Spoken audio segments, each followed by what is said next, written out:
What's up everyone? Today I'm going to show you how to make these templates and how to use them to make a cutting board. It's my favorite style of cutting board to make and hopefully you'll like it too. So to start out, it's nothing special, it's just like any other cutting board.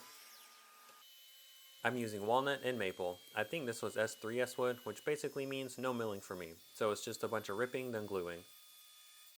I know buying wood that's already been milled is more expensive, but it sure does save a lot of time. And people always say time is the most valuable resource. So you do whatever you want. You can always make more money, but you can never get your time back.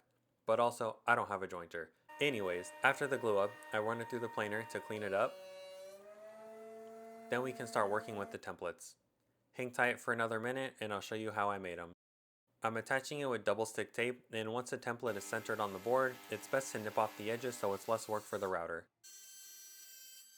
Then just use a flush trim bit, and that's honestly most of the work. You could stop there, but we're not going to.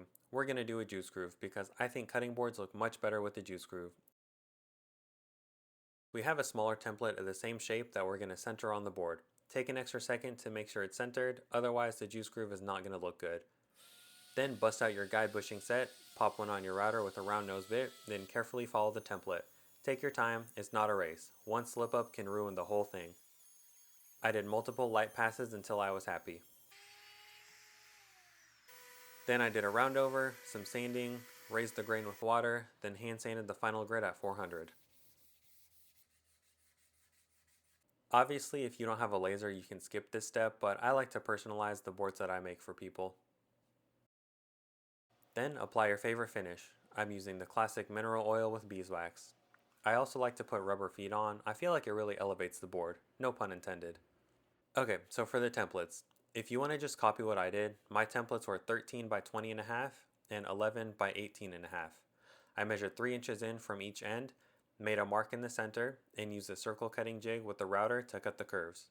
Circle jig was set to 17 and a half for the bigger template and 15 and a half for the smaller template. That's it. It's pretty easy. Now you can stop the video and go make a cool cutting board. For those of you who care how I got here, is I started on SketchUp and I made a board that I liked. You can obviously make it whatever size you want, but I made mine 13 inches wide since that's my planer capacity and 20 and a half inches long. For the curved ends, this radius came out to about 17 and a half, so 20 and a half minus 17 and a half equals 3, and that's where all those numbers came from. But we're making two templates, one for the board and a smaller one for the juice groove. You may need to do some math depending on where you want your juice grooves. If you just want to copy me, it's 11 by 18 and a half. I like my juice grooves 3/8 of an inch from the edge. Using a 1/2 inch bit for the groove with a 3/4 inch bushing, that means it needs to be a 1 inch smaller offset. So that's how I got 11 by 18 and a half. I know you're all here for a geometry lesson, but because this template is smaller, the radius for the circle cutting jig is also smaller. If we use the same 17 and a half inch radius and just move it over, then eventually the lines will cross and the juice groove will not be evenly spaced from the ends of the board and it's not going to look good. But with the same center point in a shorter radius, it is going to be evenly spaced and it's going to look perfect.